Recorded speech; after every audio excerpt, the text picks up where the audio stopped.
Okay. So, Paige actually gave me a good idea a couple days ago, saying that after a lecture, if there's whether it's a brief exercise or something that you can see that talks about it, recaps it, asks a couple questions, might be helpful. So that's what I'm trying to do here. Okay, coding exercise. So this is really a follow-up to the discussion that we've been having for the last couple of weeks, and I sort of put it all together in our help session on Monday night.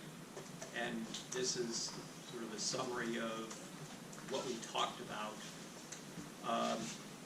So we'll pick up with the byte ordering, serialization, network byte order topic, because that's what the coding really hits. All right.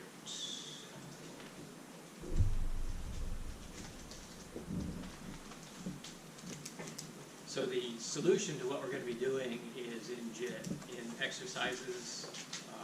This is effectively exercise 3.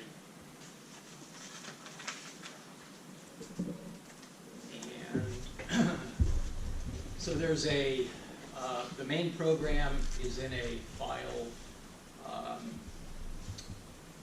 and we're looking at just excerpts of that here. Hopefully I provided enough to sort of set things up. And so I'm going to talk through this, and then I want you to spend probably 5 minutes and actually fill in the missing code. Okay, so big picture. Okay, so we've been talking about our UDP applications that we've been looking at, and from the client side, the sender side, we allocate a TX buffer, which is basically the network buffer, right? And then our application has data, right, which is application specific, and it needs to place that data into the network buffer. So that process is called packing or serialization, okay? And with the code that we've looked at, the application creates a message header struct, which contains a couple of fields, and we needed to see how to pack that struct into the network buffer.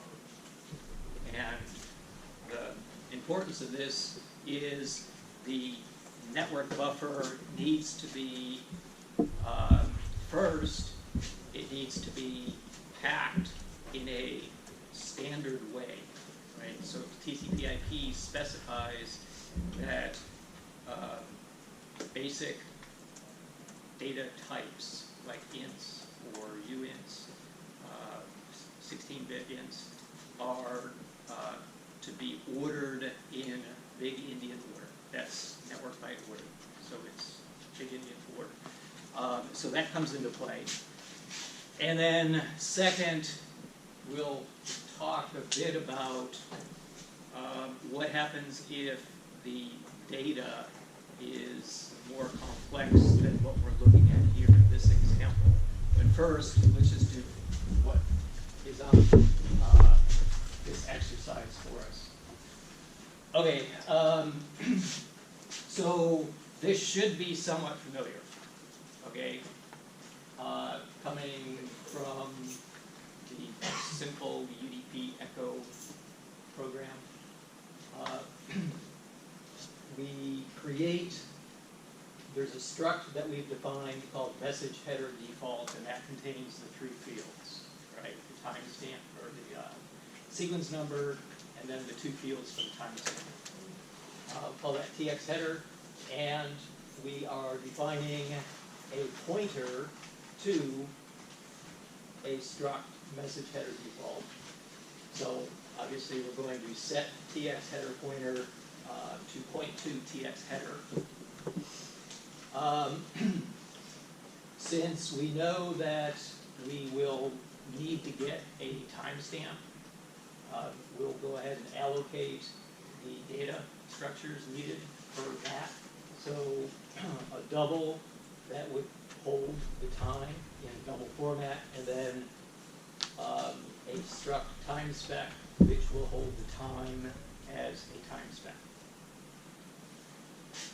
And here's our sequence number, which also goes in the header, defined as a uint 32. We'll just fix the message size to 1,000 bytes. Here we are setting the TX header pointer to .2 TX header. We are zeroing out that TX header, so we want to basically initialize it. We're going to initialize our sequence number, again, for test purposes here, to a number that is just being entered here as in text format. So most significant octets would be 01, 02, 03, 04. This is the struct time spec. So if we do a man, what's the system call that we're going to use to get our time? Clock get time? Yeah, clock get time. And clock get time, we need to pass it a pointer to one of these, and it's going to fill it in. So one of those, that is, we call it message TX time. Here's a call to get cur time, and this is one of our helper routines that's located in utils.c. And this may be a little bit different. No, actually we did see this before. So we're basically asking for the current time to come back in two different ways, right? We want it in a time spec, and we want it as a double. All right, so now we're going to create our TX buffer. So we do a malloc, and we know the size, it's 1,000 bytes. We look to see if it failed, and we exit. We initialize all octets of TX buffer to 0. All right, so there's 3 parts remaining, and this is what I want you to fill in. So the first part is going to be the message header struct that we created. So that would be the TX header. Fill in those 3 fields. And did I show you what that struct is? All it holds is sequence number, nanosecond sent, and second sent, right? All right, I should have showed you that sequence number. I'll actually put the I'll put the struct for the message header up here in a second. But so first step is fill in our local data structure, which is the message header. Second, as just a tiny step towards doing the packing, we're going to use that TX int pointer, okay, to help us in moving data from local variables and packing into the network buffer. TX int pointer is defined as a pointer to a uint 32.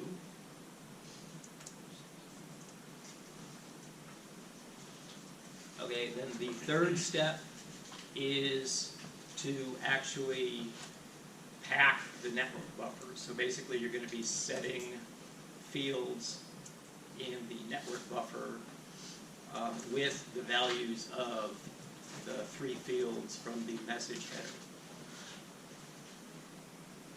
And so I'm going to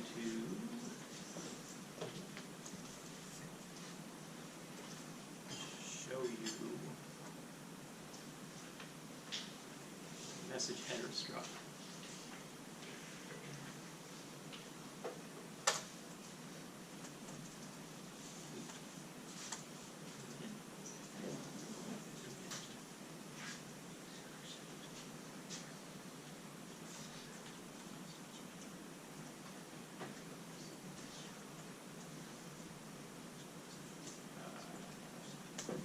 Okay, so step into exercises, and I need to be careful when I show you here because the solution is here. So I'm just going to show utils. I believe it's in utils.h. Right.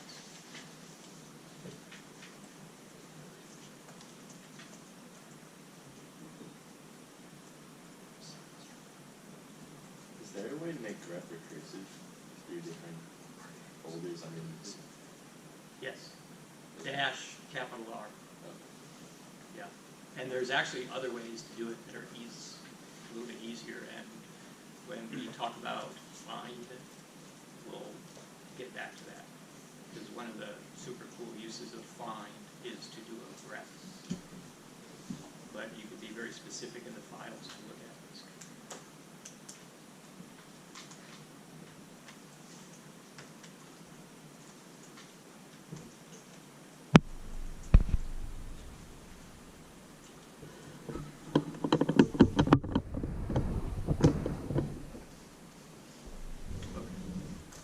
So this is the struct, typedef struct for the message header default.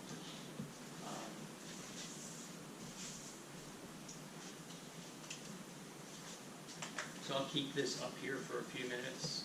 You have on your paper what we were looking at. Yeah. Are you gonna have to cast the TX buffer? Like, cause TX buffer is of type, it's a char pointer, but a TX int buffer is, I guess that's, is that unsigned int 32? So you're talking about on the malloc. Mm-hmm. Yes, sir. When you set, the part 2 where you set TX int pointer, Oh, yeah. you mean to give it away, okay. right? So what's your question again? Do you have to cast it? Yes. Okay. When you cast it, do you have to use an asterisk? You have to cast Like it a to the pointer? type that's required. So what would be the, Oh, okay, yeah, okay. okay, what is the type of TX int pointer? Okay. It's a uint. Pointer. star. Okay, that's what I'm saying. And, right, and TX buffer, let's see how we did, or sorry, TX header, let's see how we define that. Okay, we said a pointer to a char. And actually what I normally would do is, that would be a type void star, which makes things a little bit more flexible in terms of having to typecast, but it's just assume that the TX buffer is defined as a pointer to a char.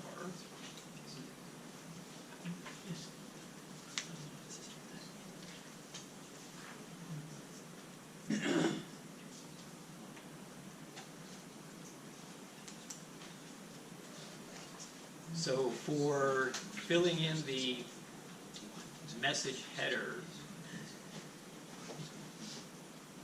we know that we can make use of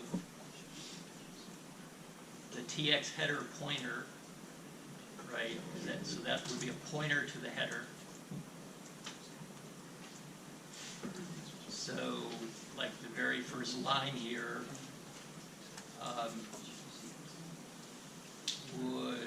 what would it start out as?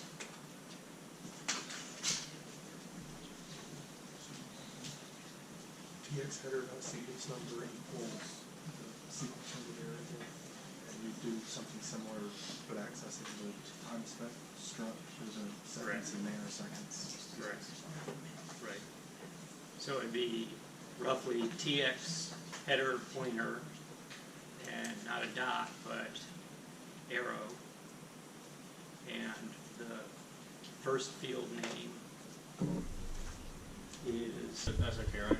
Yep. Okay. Yeah, so you know how you're just passing in the message text time, that struct, the values? Yeah. Are you gonna have to cast those, or no? Since they're like, since they're the time spec struct, and then inside the other struct, those are, So where are you at here? okay, so I'm setting TX header pointer, Yeah.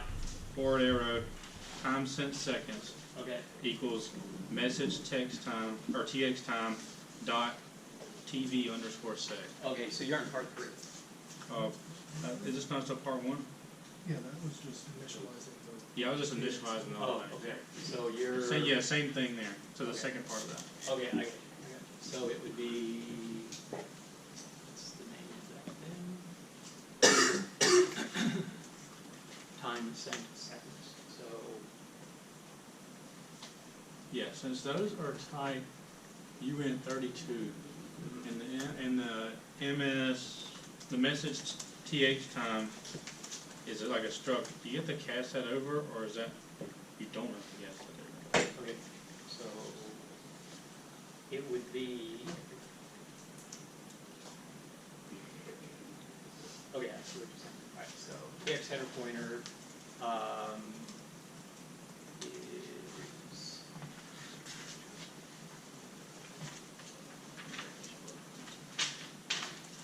let me actually bring the screen up, which rates.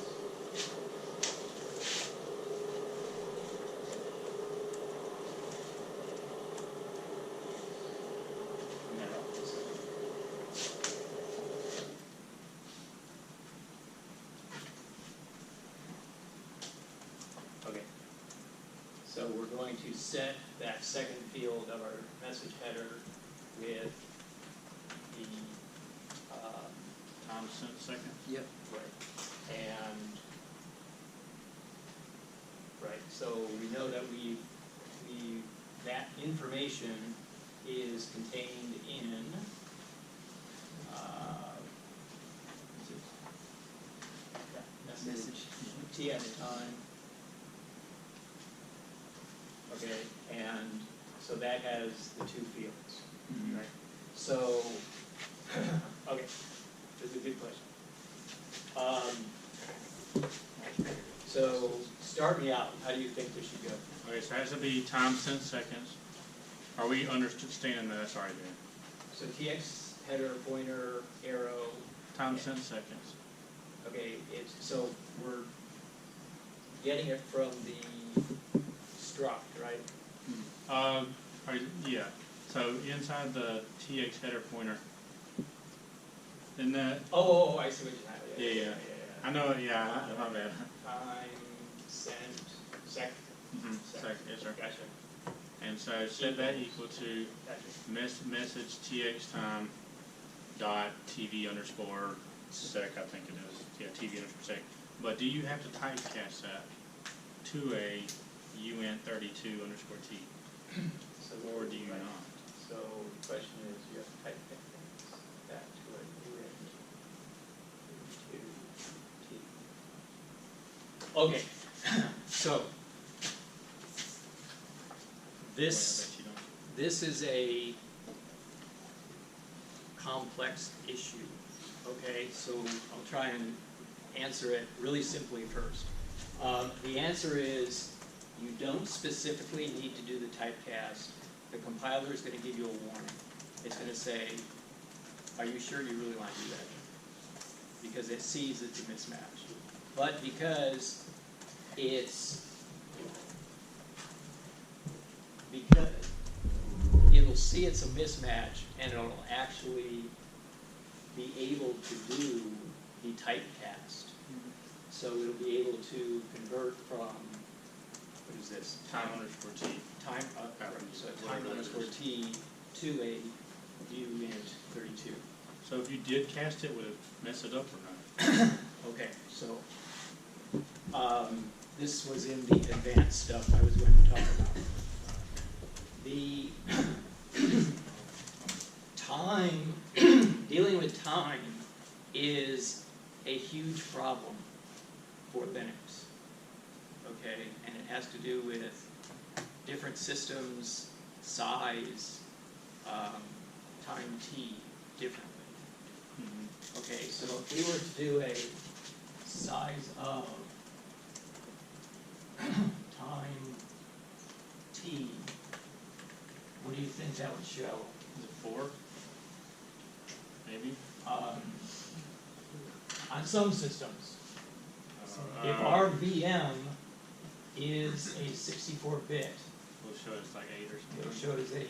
That's weird. And a uint 32t, so the size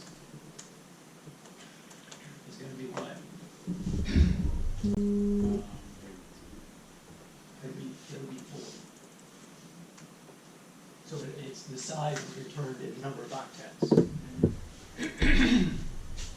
So there's clearly the potential for a problem here.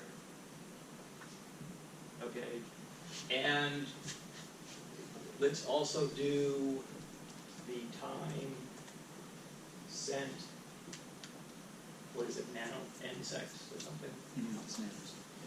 Yeah, it's just time sent nanosecond and then it's TV underscore nsec.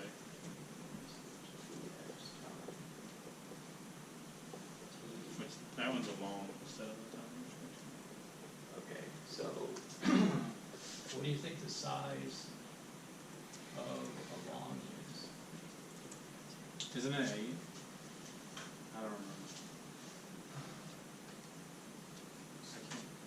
Oh, they. So in the solution, It is, yeah, so it is 8. That's how long it is. Oh, wait, no. in the solution I talk about this problem. Okay. Okay, and so I have a printf that shows the size of the time spec, time t, a long, and an int. Okay, so if I run it, it's going to do its thing. Yeah, I was gonna say this. It's so a time t is 8, size of a long is 8, size of an int is 4. Because Okay. it's on And this is a 64-bit machine. Okay, and and so when we're hacking a network buffer, this is a big problem area because different systems are going to define time t differently, right? So it turns out that for right now, a 8-byte secs and nanosecs will always be able to be packed into a 4-octet unsigned int. The reason is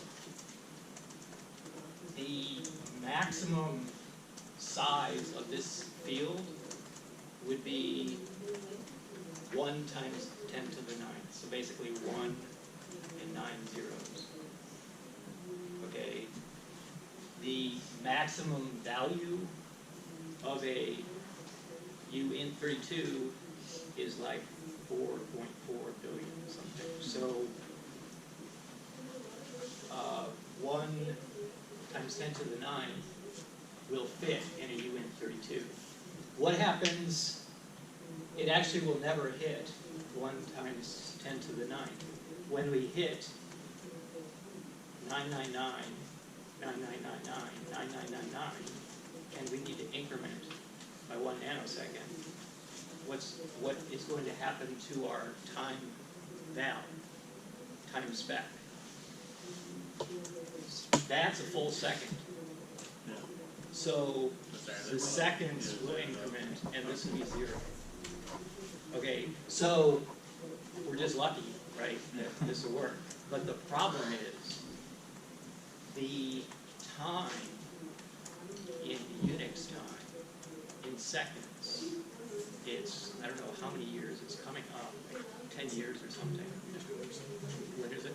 I just guessed, August 2032. 2032, okay, it's imminent. It will exceed a 32-bit unsigned number. That's when the problem is. Because then Linux needs to change a basic type.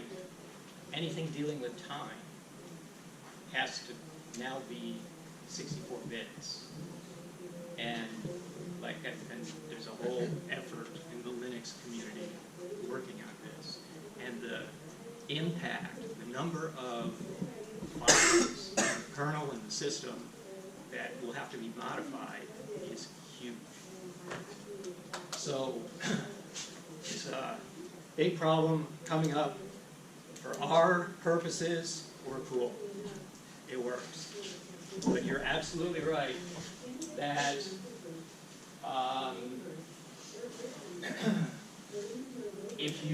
there is going to be this mismatch.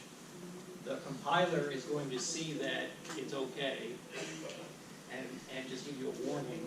If you want to get rid of the warning, you do a typecast.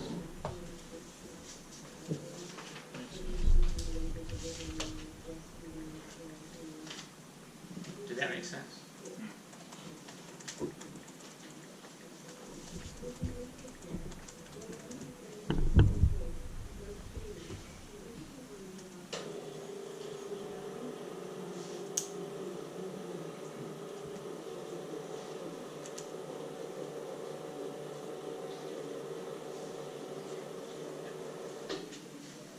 All right, let's go ahead and look at the solutions.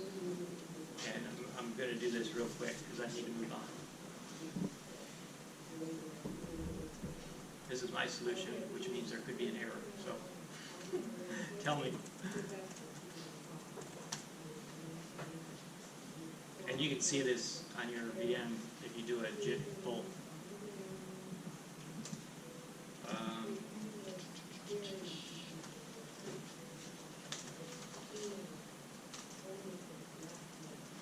Okay, so this was part 1, filling in the header. And notice I will get warnings, right? So if I do a make. Oh, actually I didn't. I might have seen the warning often enough where I turned off that level of warning. All right, and then step 2, we need to set up our magic TX int pointer to point to the start of the TX buffer, and the only way this will compile is if we do typecast it to a pointer. So we have to convert types. This is a pointer to a char, and we need to tell the compiler, no, it's not. It's a pointer to an int. And the C compiler is going to be, okay. Okay. So I did it again here, I did this too. Then this is the third part. So this is where we're doing the packing. This is a pointer, so we want to step in to the pointer. We're going to set the value that is located by this pointer to sequence number, And we're calling the macro H2 host to network long to ensure that that when this assignment is made, the bytes are in the correct network byte order. Okay, and so this is a Intel machine, which means it's Little Indian, and so it actually is swapping the bytes. If we were on a Big Indian machine, it would do nothing.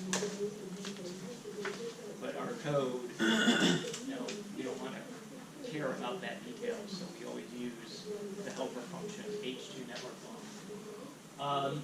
Then we increment, do a post increment, and so since this is a int pointer, it's going to correctly increment by 4 octets. And we then pack the next unsigned int. Yeah. So you're saying increments per octet in memory? When it sets up like the register to which contains the address, it's going to, the compiler is going to be, no, it needs to increment it by 4. If we were doing this with, it would make the code much more complex, but we could do this with, like, on a byte-by-byte basis, and in which case the increment would be incremented by 1, because it's a pointer to a char, but we'd have to have a lot of code to make sure that that works. So we just said that the size of the log is 8 bytes, but here we're packing 8 bytes and it's incrementing by 4 bytes. So are we overwriting half of the data that we write in? Okay, so another really good question. So H2 network long is assuming that it's going to do it correct, okay? And so it's going to know. That's actually a really good question. So there's on some systems there's an H2 network LL and even an LLL. Okay, so so the question is, does this L really correspond to a long as defined by the system? My guess is no. It's just historically 4 octets. In fact, I know that's correct because usually when I deal with time, I use fields that are typed as uint64, and I use H2 and LL.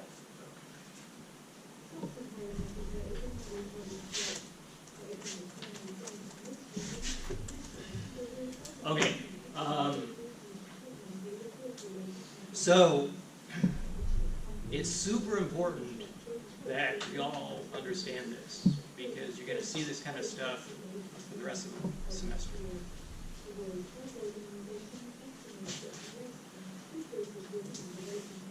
Next topic.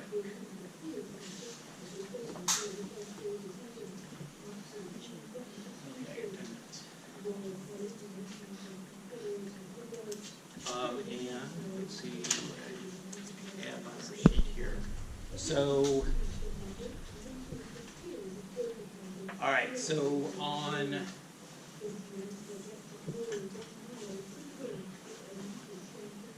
this can be viewed as to set up the discussion or as to view after the discussion, but sort of set up the discussion using this.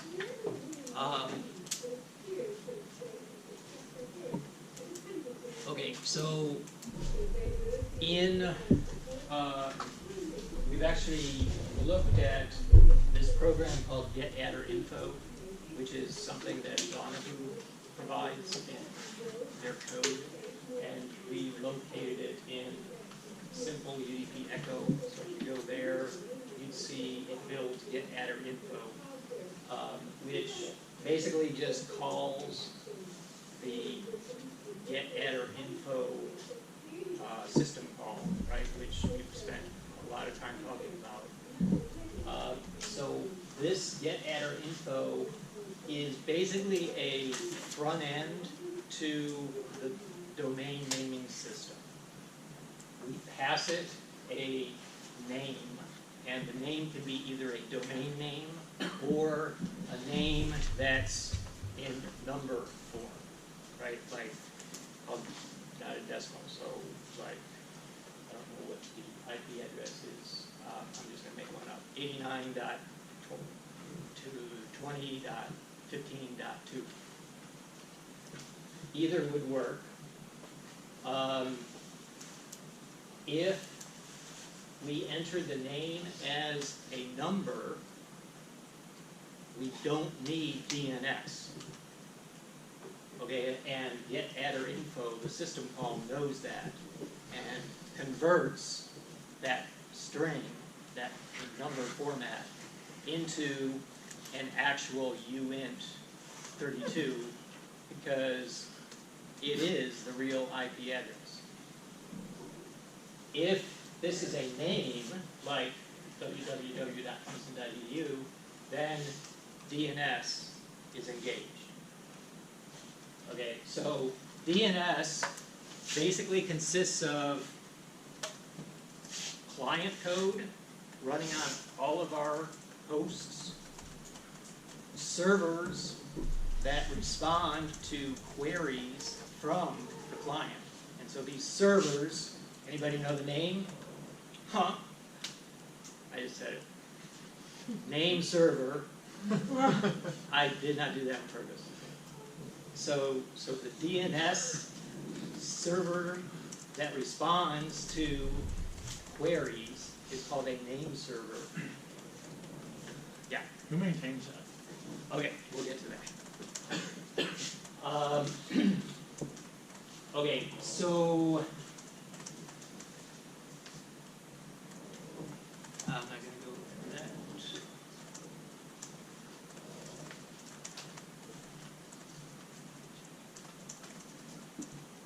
Okay, so I'll leave this material and go to the lecture slides on DNS, and we will get to that question. Who is responsible for the name server? Okay.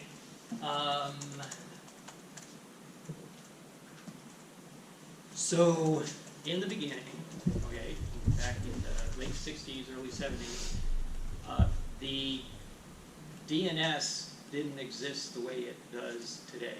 So today, it's actually a really cool system. It is the largest database, distributed database in the world. And that's exactly what DNS is. So it's a database that you give it a name, and it contains one or more IP addresses.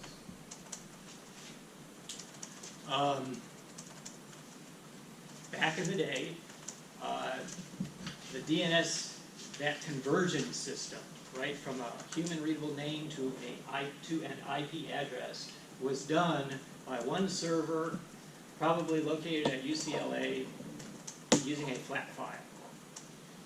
Okay, and so at the time there were probably 20-some institutions that were using it, and they all knew who to talk to add a domain name into the registry.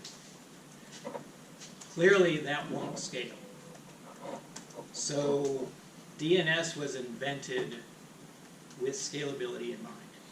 And so it's, there's two pieces that make it scalable. One is it's hierarchical in nature, and we'll talk about that. The second is it uses caching quite effectively. All right. So, just some basics here.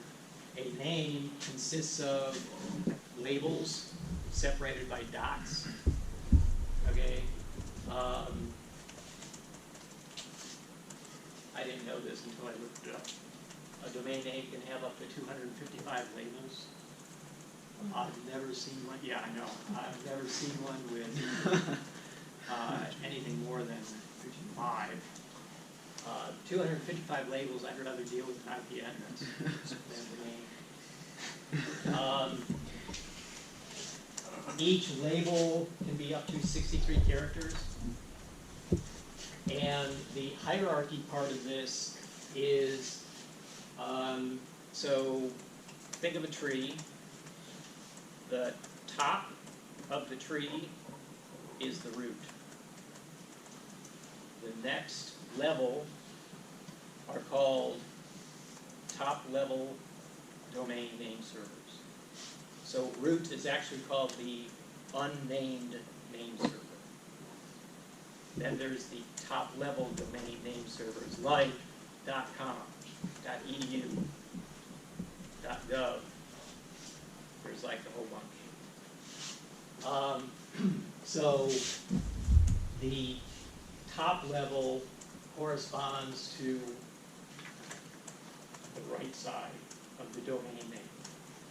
And there's the way this would actually be stored and used by a program. It would be terminated by a dot, which means the top level is root. And so if that's true, that's called a fully qualified domain name. Okay? Okay.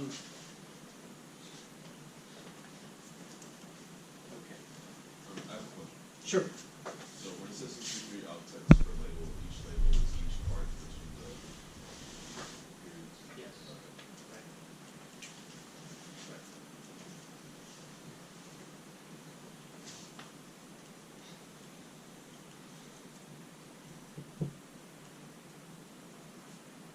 Okay, the client code running at our hosts is called the resolver.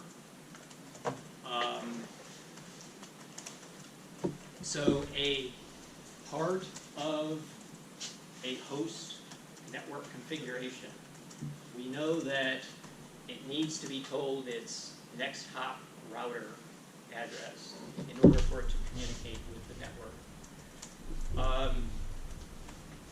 It also is typically told the name server to use. Okay, so we'll be talking about the dynamic protocol, DHCP, which is used to allow an organization to automatically configure the network information for hosts. And it's up to the administrator as to what information is sent. Here at Clemson, we typically would get the name server would be Clemson's name server. Okay. So then there's name servers.